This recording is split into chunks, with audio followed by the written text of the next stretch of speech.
Manohar, present the case. Good evening, respected professors, respected Dr. P.K. Jabbar sir, Dr. K.A.V. Subramanyam sir, Dr. Ameya Joshi sir, and Dr. Vivek sir. Thank you for the opportunity. Am I audible, sir? Shall I share the screen now? Yes.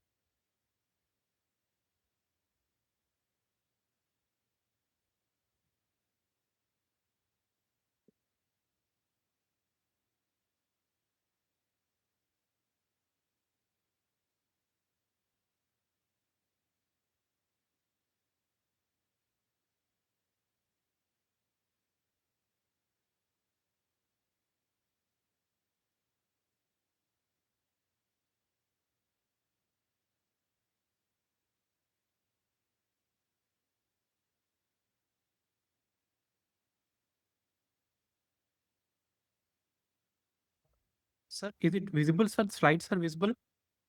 No, taking time. Try again. Yes, sir. Yes, sir. Please.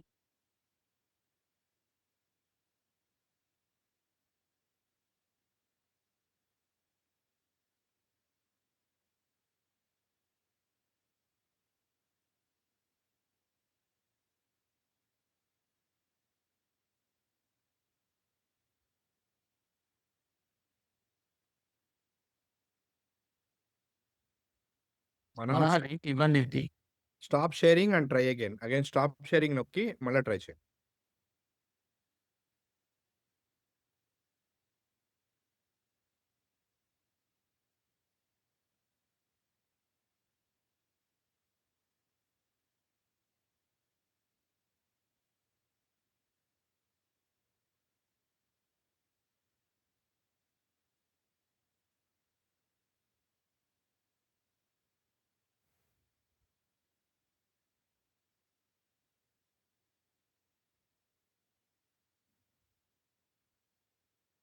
Manohar, ain't eliminate only. Sir, nothing, sir. Manohar, connect to Wi-Fi, not to your. Yes, sir. Yes, sir. Yes, sir.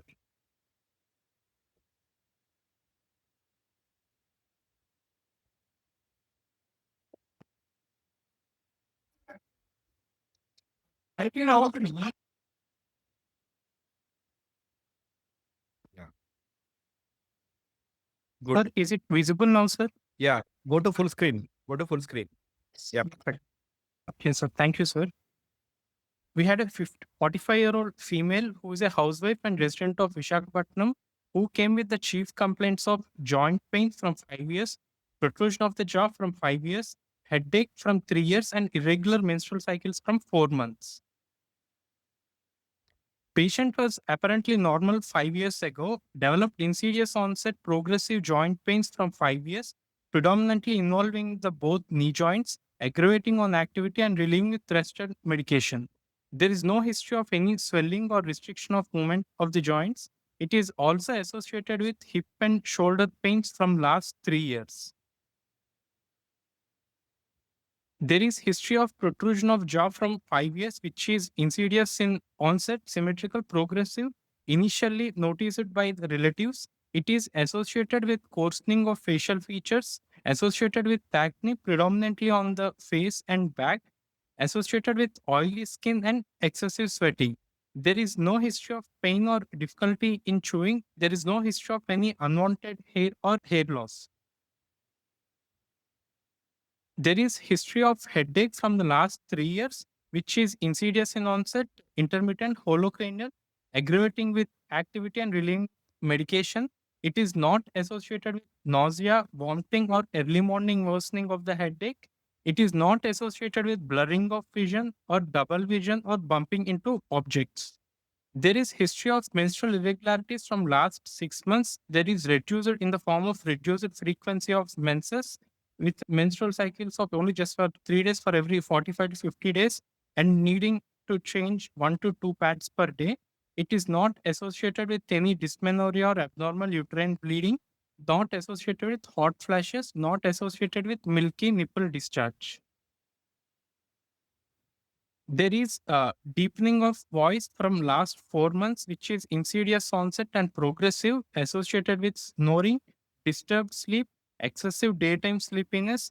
There is no history of any shortness of breath on exertion or polyuria, polydipsia, tingling paresthesias, or difficulty in walking or difficulty in gripping objects or lifting weights. There is no history of any admission for uncontrolled blood pressure or increased blood sugar levels. There is no history of any postural dizziness or weakness of limbs or weight loss.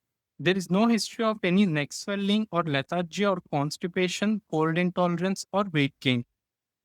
Patient is a known hypertensive from 7 years and she's telling it is fairly controlled with amlodipine 10 mg once daily. There is no past history of any kidney stones or fractures, peptic ulcer disease, any surgeries, any diabetes or hypothyroid or tuberculosis, epilepsy and asthma. And there is no history of any similar complaints in the family. Coming to the summary, a 48-year-old female presented with progressive knee joint pains from 5 years, with progressive enlargement of jaw, with coarsening of facial features, with acne, oily skin, excessive sweating, and intermittent headache from 3 years, and oligomenorrhea from 6 months. Associated with deepening of voice from 4 months, with snoring and excessive daytime sleepiness. Patient is a known hypertensive with fair control. Sir?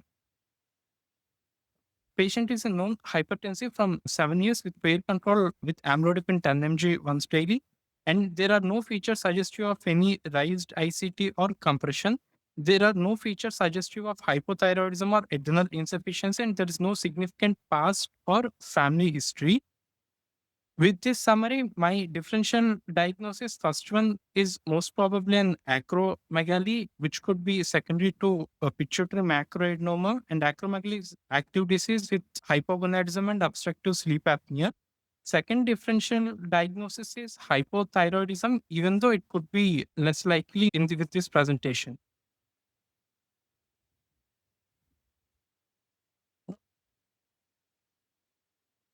Coming to general examination. Dr. Manohar, maybe we can have some points discussed here. Yes, sir. Yes, sir. Yeah. Did you not think of any other differential diagnosis beyond acromegaly and hypothyroidism? And what are the points that are there in this case that are against hypothyroidism? Against hypothyroidism, there is no history of any weight gain, lethargy, constipation, and even only the oligomenorrhea can be suggestive of hypothyroidism in this particular patient, sir. And also, oily skin is somewhat against the hypothyroidism. Usually, they present with dry skin and all. If you have to tell me the strongest points in opposition to hypothyroidism, will you name these as your strongest points that oppose hypothyroidism as a differential in this case? Yes, sir. And also, there's no neck swelling. And how commonly will you see, and what degree of hypothyroidism will cause this degree of symptomatology? So only our hypothyroid can cause these symptoms. Yeah. And then how frequently will you note headache and joint pains in hypothyroidism? Uncommon in hypothyroidism, sir. That is what you are studying endocrine, or you have completed your DM? No, sir. I'm studying endocrinology. Yes. Yeah. So when you are putting it as a differential, I think the most important differential point should be the first ones. Maybe you will not have headache, you will not have other symptoms. Like you can have joint pains and hypothyroidism, but that usually is vitamin D deficiency or connective tissue disease. How will Yes, the sir. face look in hypothyroidism, and what will be common, what will be uncommon in the face in acromegaly and hypothyroidism? Usually, facial puffiness can be seen with hypothyroidism, sir, not the course. In acromegaly, it is the protrusion of the jaw, prognatism, and prominence of frontal ridges, bill folds. These are more common with acromegaly. Yeah. And then what could be common? Common could be coarse facial features can be common, sir. Coarsening of the facial features. There is a difference, no? macroglycia can be commonly seen both in acromegaly and hypothyroidism, isn't it? Yes, sir. Yes, sir. Yeah. And what will happen to the eyebrows and eyelashes in hypothyroidism? Loss of eyebrows and Yeah, the hair especially the quality in lateral. hypothyroidism will be different. Acromegaly will have bone growth, whereas here it won't be. Then, as you correctly pointed out, that it is an active disease. So, Yes, what sir. are the things that tell you that this is an active disease? Sir, headache, oily skin, excessive sweating, and progressive joint pains or arthralgias. In this particular patient, these four are the features, sir. And what makes you conclude on hypogonadism? Sir, actually, I'm not sure of hypogonadism, sir, because for a 48-year female, it could be a perimenopausal status, oligomenorrhea, or it could be hypogonadism secondary to acromegaly. Both can be possible, sir. See, when you use words in your differential diagnosis, you have to be quite careful That's because you first of all you need to define what is a hypogonadism. Does it fit in the definition? And then why have you came to this particular conclusion of hypogonadism? Because you mentioned points like no hot flushes. Use your terms carefully. Maybe you wanted to make a point that which all axes are affected and wanted to convince us that okay, these all are yes, the axes that are affected. yes, sir. And maybe that is what Dr. KV sir and Dr. Jabbar sir.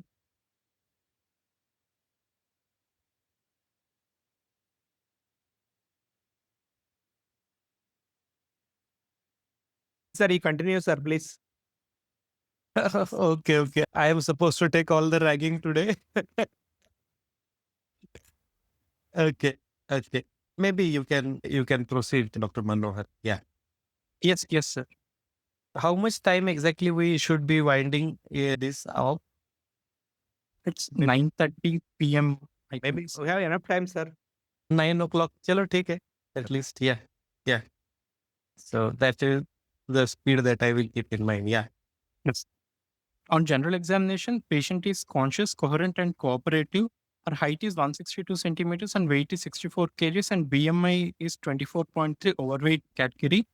She is afebrile. She has a blood pressure of 130 by 80 millimeters of mercury measured in right arm supine position and there is no postural drop. Her pulse rate is 90 beats per minute, regular, and there is no postural variation. Respiratory rate is 14 cycles per minute and regular, and there is no pallor, icterus, cyanosis, clubbing, lymphadenopathy, or edema. Coming to head to toe examination, there is prominent supraorbital ridges, nasolabial folds with enlarged jaw with increased interdental spaces. Macroglossia is there with scalloped margins. There is a broad nose, enlarged lips, deep voice, acne, seborrhea, acanthosis, skin tags, grade 1B goiter, moist palms and thickened skin in the palms. There is no evidence of any acral enlargement, loss of thenar or hypothenar eminence, scoliosis, spontaneous or expressive galactorrhea. Okay. So you did not check the waist circumference. Sorry, yes, sir. Yes, sir. I didn't check, sir. What is the significance of checking waist circumference? Usually, insulin resistance, if it is more abdominal circumference, could be more, sir. So what is the significance here? Insulin resistance is there, no? Yes, sir. Yes, sir. Acanthosis Okay. and skin tags are there. Yes, sir. Then you expect the waist circumference to be more or waist circumference to be less? Usually less in acromegaly patients, sir, because in acromegaly, insulin resistance is associated with less fat mass when compared to other conditions like type 2 diabetes or Cushing's. Yeah, it is the GH action at the abdominal fat is lipo, Yes, sir. lytic. Yes, yes. So that is one situation where probably you will see with circumference that is not as typical insulin resistance. Why is this important to know? Because usually cardiometabolic risk is, we can comment on cardiometabolic risk factors. Isn't there insulin is- resistance a differential of acromegaly? Yes, sir. Pseudoacromegaly can be there. Yes, sir. Exactly. So one of the differentiating points can be your waist circumference, right? Yes, sir. Yes, sir. Yes, sir. What do you expect in the pulse in this particular patient? Usually, if any patient is having arrhythmias, you can expect irregular pulse, sir. Mm-hmm. And also, sir, हाँ बोलो. and also patient is having hypertension, the high volume pulse can be seen, or High volume pulse won't be seen. No? Then what will be seen yes, in your blood pressure? usually systolic and diastolic hypertension both can be seen. And if it is tachycardia is there, we can think of thyrotoxicosis, Okay. or Which even is secondary. Sir, yeah, fair enough. Fair enough. You told me about grade 1B goiter. yes, yes. Yeah. Do you, I mean, you have not described the goiter over here. Have you described it in the endocrine system examination? No, sir. Usually it was soft and with smooth margins and no thrill or bruise, sir. And diffuse goiter Usually it is a there, sir. diffuse goiter or a Diffuse goiter. multinodular goiter. Multinodular goiter. Sir, usually it is diffuse, but if any single thyroid nodule is there, then we have to think of malignancy as such. Usually it is multinodular goiter. Okay. So you told me about goiter, then you said that nodule you will to rule out LC. Will you want to reframe it? It is a diffuse goiter or a multinodular one? Multinodular goiter, sir. Okay. And why does a goiter occur in acromegaly? It is due to the direct effect of the growth hormone and IGF-1 on the thyroid follicular cells. Okay. And also, if there is a I mean, McCune do you- Albright syndrome, sir, that Okay, can be there. fair And enough. all if there is, sir. Yeah, fair enough. Fair enough. No problem. Don't get scared. Why a deep voice did you mention? Usually, laryngeal hypertrophy and sinus hypertrophy can cause deep sonorous voice, and also with macroglossia, which are due to direct effect on the growth by IGF-1 in acromegaly. Fair. I think any other questions from Dr. KV sir or Dr. Jabbar sir? Yeah, we are going to it. Again, the things are going in a very user manner. Let's proceed. Okay, fine, sir. Thank you. Yeah.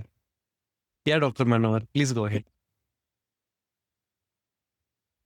Coming to systemic examination, cardiovascular system, her JVP is normal and heart sounds were normally heard, and apex beat is also normal and there are no murmurs. Respiratory system, trachea is in midline and with normal chest expansion, with normal vesicular breath sounds and no added sounds. Stop bank questionnaire, it came as for intermediate risk for obstructive sleep apnea. And parabdominal is soft, there is no organomegaly, and bowel sounds were normally heard, and there's no renal bruit. Coming to central nervous system, higher mental function is normal. Cranial nerves were normal. Visual fields were normal, and fundus examination is within normal limits. Sensory examination, motor and cerebellum gait were normal, and cranium and spine there is no abnormality. There is no scoliosis or kyphosis. What do you expect in the fundus examination? Usually, if there is a raised ICT, then we can see papilledema, and also diabetic and hypertensive retinopathy changes can be seen. Yeah, you can see with almost negligible or minimal diabetes, you can still see the retinopathy changes. Yes. Yeah, fair. Yes.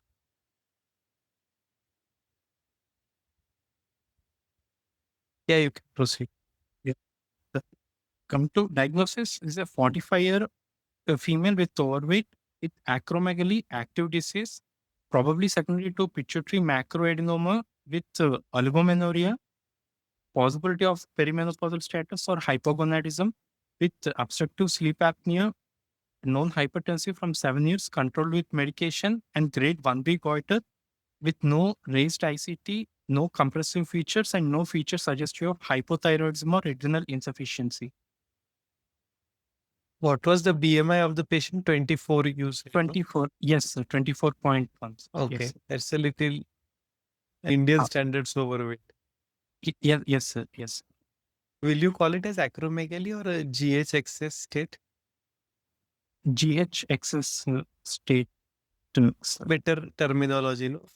Yes, sir, yes, sir. How did you conclude that this is a pituitary macroadenoma? As it is the most common cause, going with the commonality, I have labeled it as pituitary macroadenoma, sir. Can you say like that? So in this particular patient, there is no no Can your features of headache substantiate that this could be macroadenoma? no, sir. Headache can also be present in microadenoma also. So why will a microadenoma cause a headache? Sir, even with the microadenoma, there is rise in the intracellular pressure, dural stretch, periosteal thickening, and also release of putative analgesics from the adenoma, which can cause the headache, sir. Okay. Can your sleep apnea cause headache? Yes, sir. CO2 retention, and it can cause a headache, sir. Okay.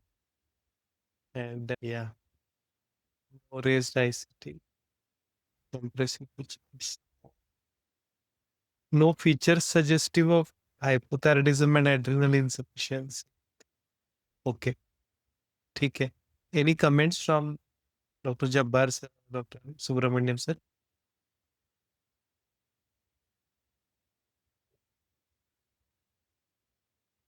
I think it's okay. But I Yeah. think to isolate macroadenomas, we cannot say, especially in the presence of visual symptoms. Yeah, And, yes, yes, sir. This, and of course, DA is not a business. Yes, sir. No, sir. No, sir. Concepts. In case it's difficult to immediately say anything due to macro. Yes, yes, sir. Headache, as you said, not just macroadenoma only, but it's most common. Yes, sir. Any suggestion of the book history or generation? No, sir. That should be very important as far as because as it is a common excess state and it seems active also Yes, sir. without any of these symptoms.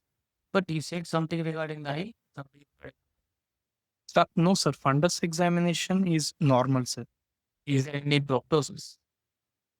No, no, sir. But when you show the picture, then I think the eye was seems to be slightly brown. No? Okay. So you covered them, so I could not say. Okay, please proceed. Please proceed, sir. Yes, sir. Coming to the investigations, our hemoglobin is 10.8 grams per deciliter with total count and platelet count in the normal range. Our HbA1c is 5.9% with fasting plasma glucose of 98 and postprandial plasma glucose of 108 milligram per deciliter. Our serum creatinine is 1.1 milligram per deciliter, corresponding to eGFR of 72 ml per minute. Blood urea and serum bilirubin, SGOT, SGPT, ALP are well within the normal range. Electrolytes were within normal range with sodium 140 millimole per liter, with potassium 4.4 millimole per liter. Corrected serum calcium is 9.8 milligram per deciliter and phosphorus is 4.5 milligram per deciliter. Her total cholesterol is 152 milligrams per deciliter, triglycerides 259 milligrams per deciliter, LDL 68 milligrams per deciliter, HDL 42 milligram per deciliter, and VLDL of 34 milligram per deciliter. Her TSH is 1.5 micro international units per ml with free T4 of 0.9 nanogram per deciliter. Our prolactin is 18.3 nanogram per ml, FSH 26 milli international units per ml, and LH of 22 milli international units per ml. Estradiol is 28 picogram per ml. Basal serum cortisol is 18 microgram per deciliter. Her IGF-1 is 597 nanogram per ml, above the normal range for her age. And on GTT, her growth hormone in the first hour it is 6.5 nanogram per ml, and second hour it is 12.6 nanogram per ml, not suppressed. Imaging ultrasound abdomen was within normal limits. In the ultrasound neck, there is multinodular goiter. On 2-day echo, she has concentric left ventricular hypertrophy with good left ventricular and right ventricular function. Yeah. So why does she have anemia? Because she's not having menses no, since last 4 Yeah. to 6 months. Yes, sir.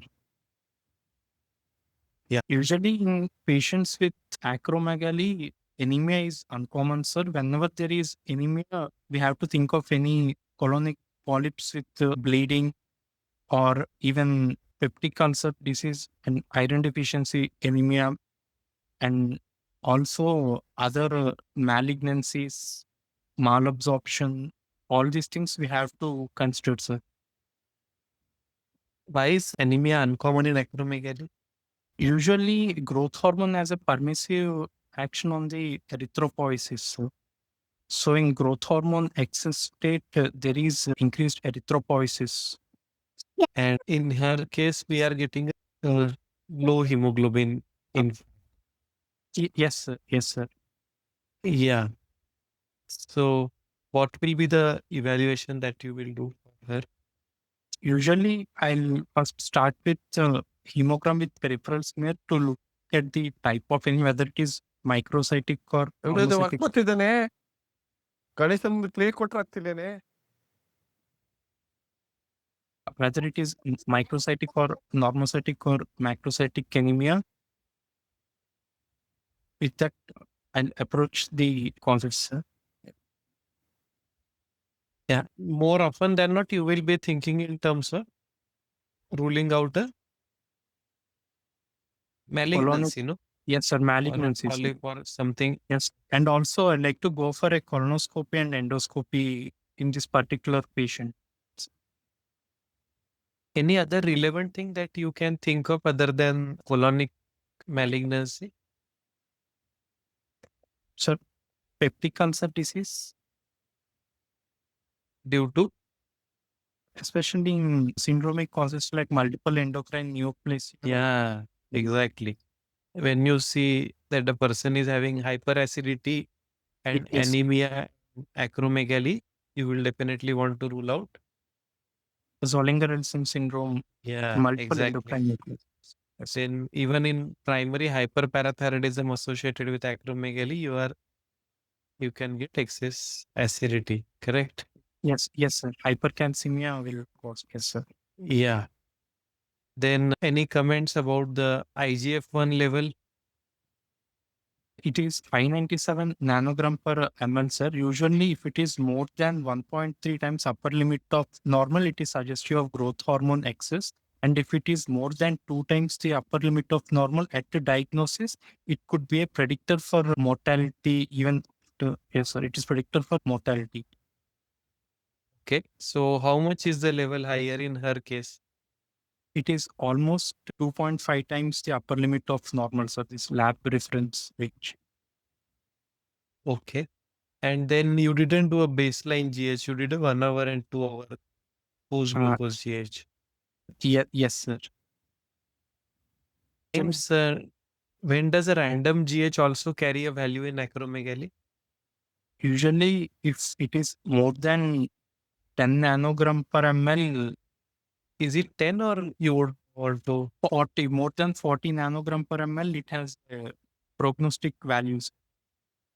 Yeah. Also, if it is above 40, will you still do a post glucose growth hormone? No, sir. No, sir. The suppression test is not needed. GTT is not needed. If there is elevated IGF-1 levels, with elevated basal growth hormone levels, it is not needed. Yeah, because usually your pulses do not cross 40 in acromegaly. Yes, sir. Sir.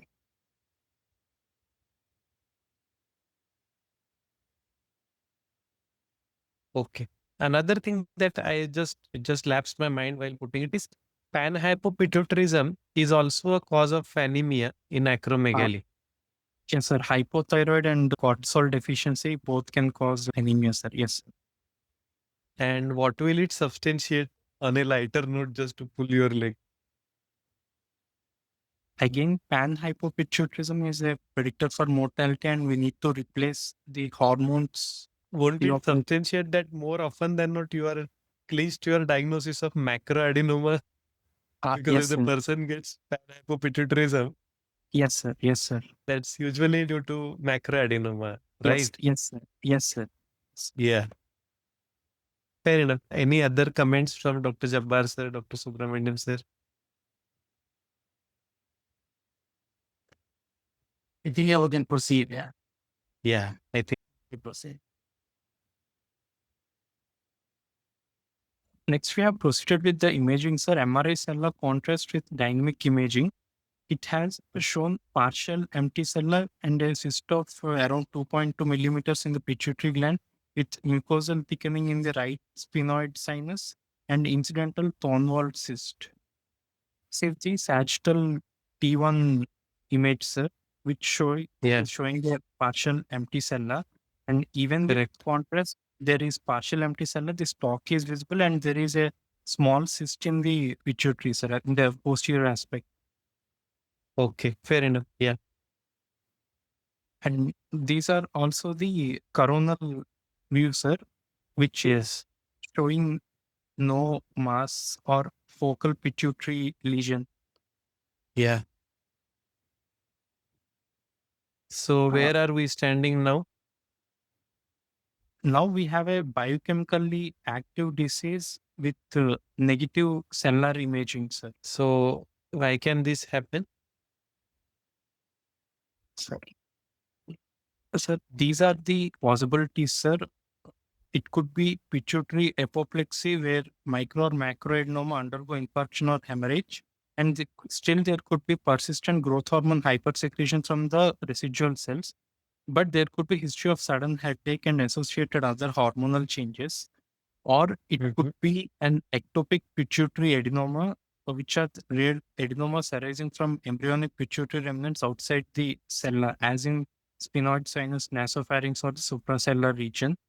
It could be an ectopic growth hormone releasing hormone secreting tumor, sir, but usually they cause pituitary hyperplasia.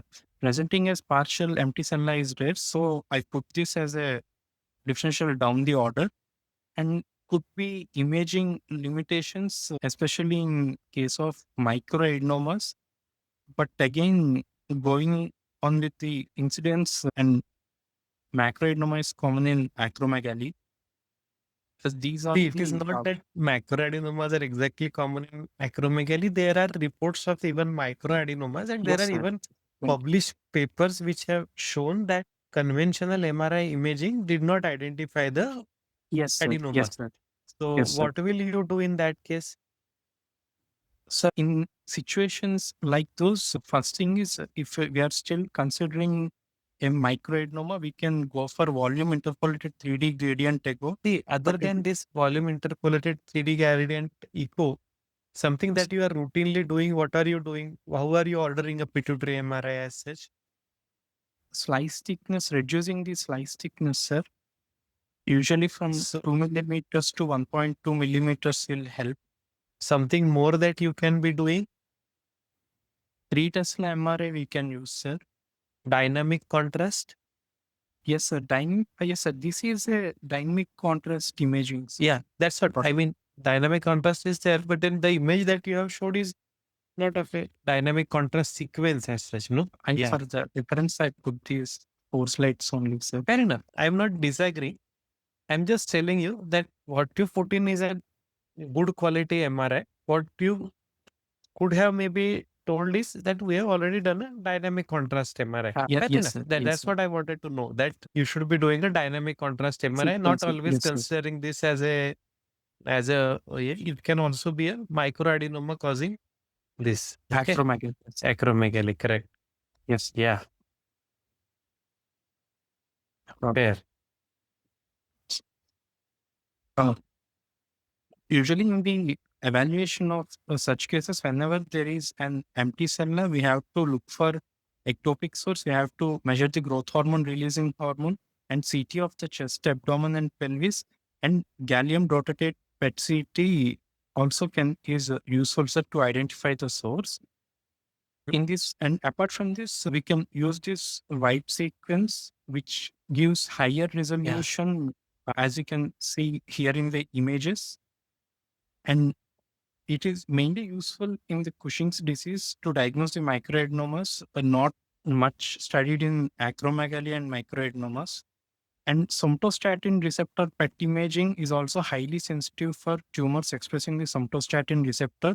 We have the gallium dotatate, gallium dotanoc, and gallium dotatalk, of which dotatalk is preferred due to its affinity for somatostatin receptors type 2 and also for type 5, whereas dotatate has lower affinity for somatostatin receptors type 5. And in this particular patient, we could not do growth hormone releasing hormone levels as due to the high price, sir. And also we did CECT of chest and abdomen to localize any ectopic growth hormone tumors, but in this patient, it came out to be normal study, sir. There is no evidence of any masses. Okay, so you did CECT chest and abdomen, and then you did a somatostatin receptor PET Yes, sir. imaging, gallium Yes. dotatate. So Dotatate, what did yes, your sir. gallium dotatate show? Yeah. Yes, sir. It showed a somatostatin receptor expressing soft tissue along the floor and lateral wall of the sella turcica, and also a tissue of around 1.4, 1.1 into 1.9 centimeters with mild erosion of the posterior wall of the right sphenoid sinus, sir, which is suggestive of ectopic pituitary adenoma. So how do you conclude that this is an ectopic pituitary adenoma? It is arising in the right sphenoid sinus. There is a erosion of the wall, no? Yes, sir. So can't it be an expansion of the pituitary cells there and causing it? Yes, sir. Yes, sir. That is also possible, sir. Invasion of the tumor seeping into the sinus is also possibility, sir. Yes, sir. Yeah, because we also had a similar case, and to call it as a ectopic pituitary adenoma, you need to show a total maintenance of the bone windows, correct? Yes, sir. Yes, sir. So did you do a CT with bone windows? No, sir. No, sir. We didn't do, sir. Okay, your neurosurgeon was not keen on that, or ENT surgeon did the needful. Yes, sir. Could be. Usually for TSS, fair enough. for patient undergoing TSS, we'll do the bone windows, sir, to look at the sinus patency and everything.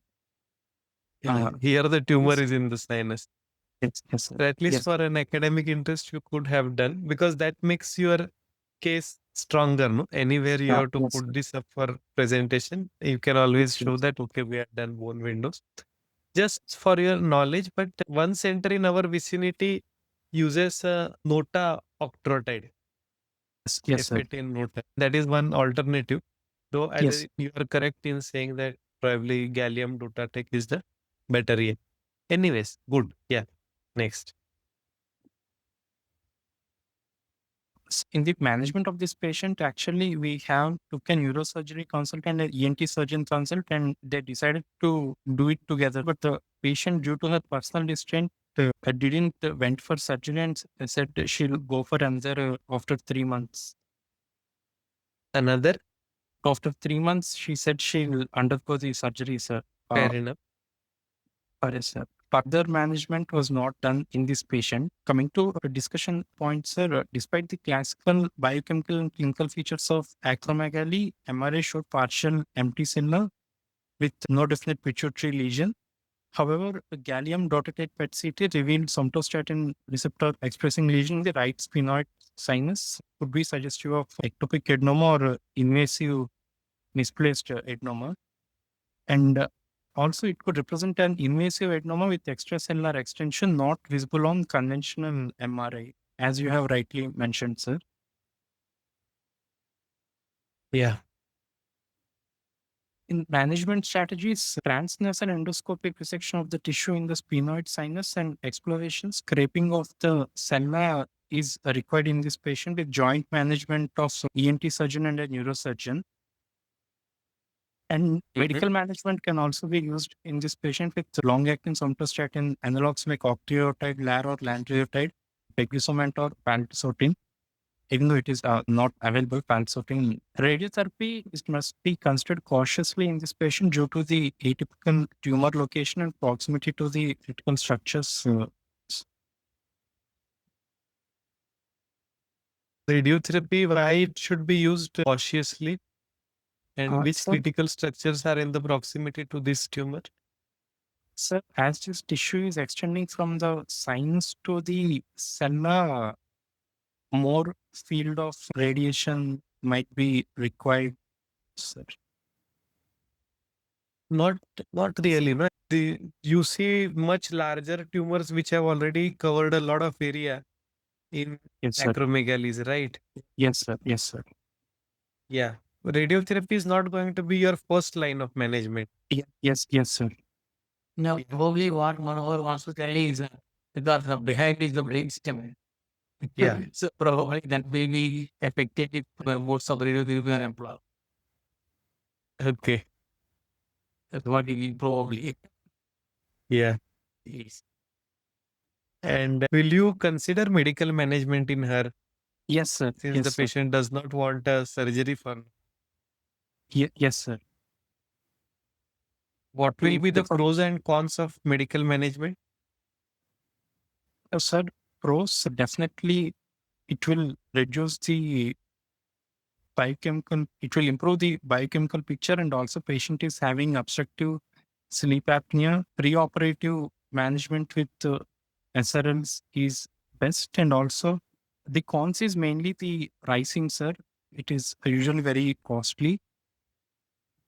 So what happens to the tumor after you start this? We can see a slight shrinking of the tumor, sir. Can you quantify that for me?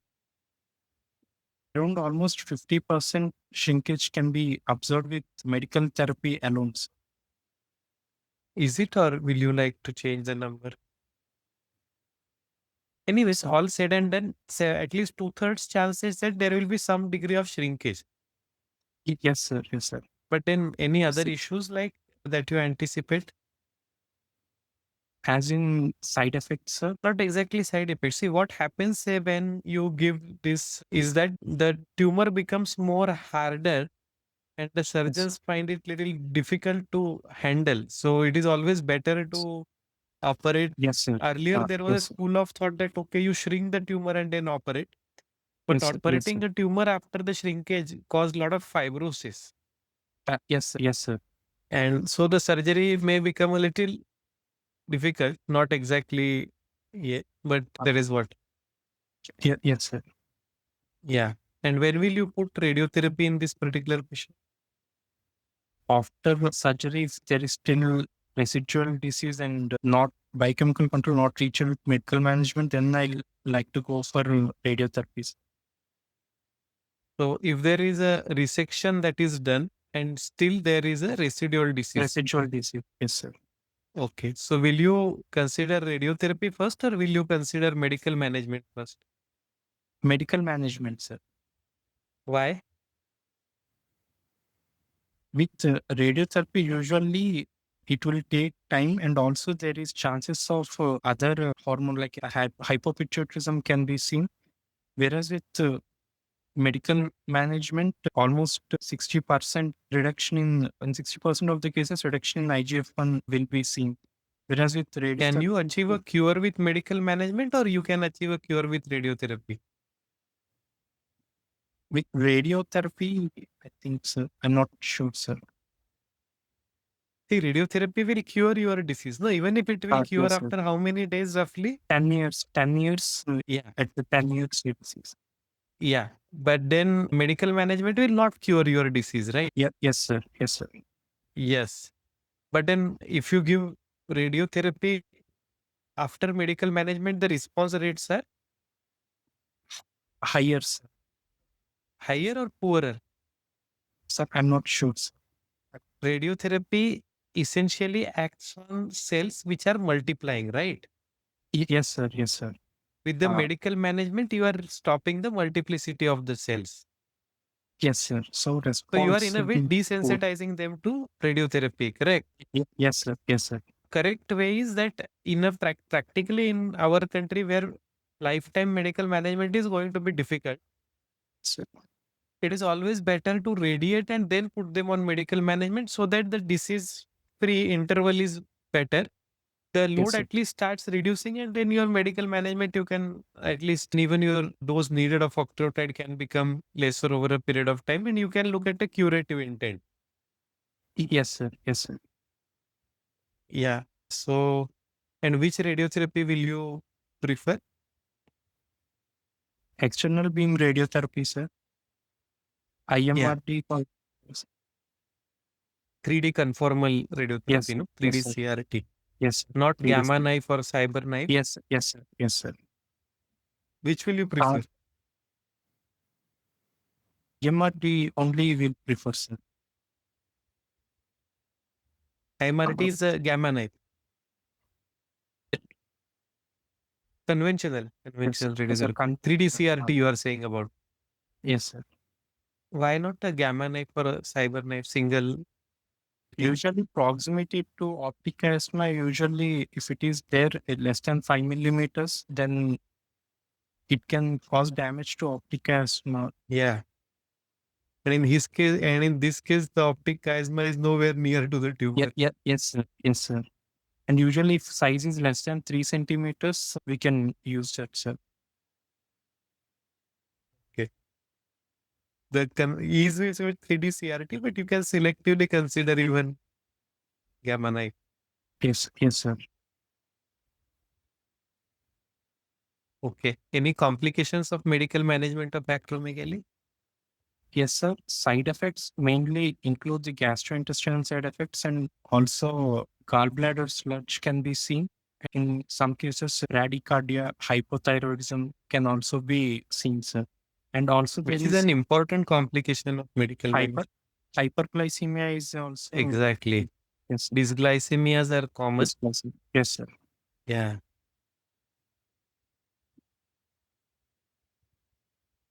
Any comments from Dr. KV, sir? I think we have little exceeded the time, but Ramon can agree. Pardon us for that.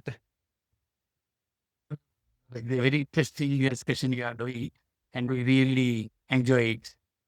The only thing is the cellular size is not small. Yeah. So when the cellular size is huge, it's empty cellular, but cellular size is not small. If it ought to be small, then out of ectopic is the first possibility. Cellular size being normal means probably there is a pituitary inside the cellular previously. And there is indication of the optic chiasma that also says that probably this is a recent happening. And definitely cause for this would have been hypoplexy. As Amir said, that there is erosion of the floor of the cella and ingestion of the pituitary into the sphenoid space. And would be making the job easier for both neurosurgery as well as the ED surgery. It has dropped down. And I think there is session of erosion also. As Amir suggested, probably a CT scan would have told us whether the floor of the cella there is a gap. Yes. Yes, an erosion and the was looking at it.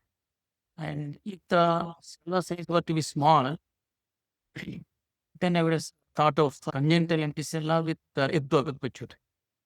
Probably with the first one. But here I think the other cellular size is almost normal, not or slightly more also. So probably that's why I thought it is top down pituitary rather than this one. And there are no other hormone except a doubtful hypothyroidism. Secondary hypothyroidism. You can see the PT4 is 0.9, low limit of normal low, and DSH is 1.5. So it could be a secondary hypothyroidism, but okay. This is a normal thing, whether it is whatever it is. And other things are not, so probably other cells are not affected. So probably both are living together without any bad effect on other things. And probably instead of hypoplexy, that's what I wanted. So that will be the cause for if it's a lot, probably if there is an herniation or erosion and the pituitary drop down, naturally the cell level DMD cell there. Probably these are my views, and they may are probably No, sir, very well taken point. That's what we were just pulling. If he should have came out with this, we could have given him a gold medal. it's the other answer. Please. I think we can request comments from Dr. Dilip, or I think GA is there. Also,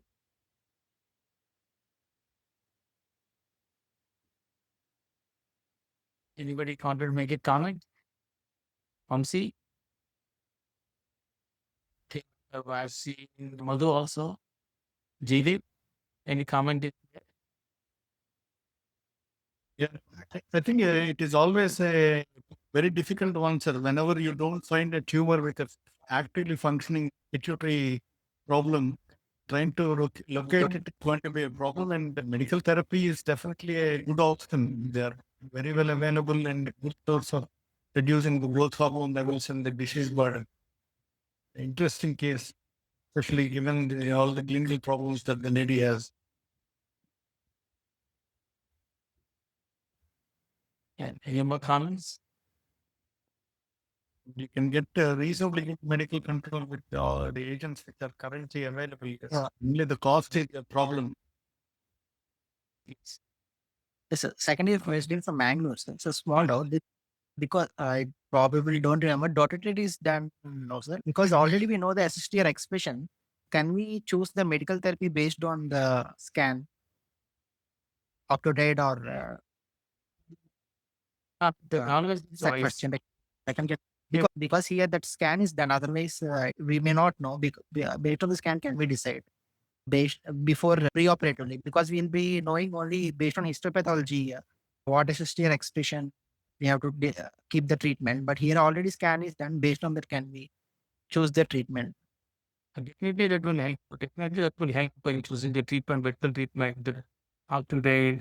Future like this scan may be useful for maybe most of the Definitely, patients. because there is a PET scan where now we are looking at the what is particular receptors. But the only thing is, it won't tell us about the presence and absence of other receptors. It is only one receptor what we are expecting with this SSTR5. But see, they don't tell us about the other receptors, whether they're present or not. But definitely this will guide because see, most of the antidiet and other things, we know one is predominant and it will add to the other terms, other SST also. So naturally that can be also thought of. Any comment from here? No, sir. I think if the uptake is very high, then that can predict that the response will be good. Then it indicates that the density of SSTR2 is pretty high. Yes. They definitely will guide it, as you say. Thank you. Good. Sir. Thank you for this. Thank you for the question. Any more? If no more, I think I request to Vivek. Ramon, you wanted to say something? Thanks a lot. Wonderful insight, sir. Thank you, Subramanian, sir. Thank you all the faculty and thank you all the delegates who attended this webinar.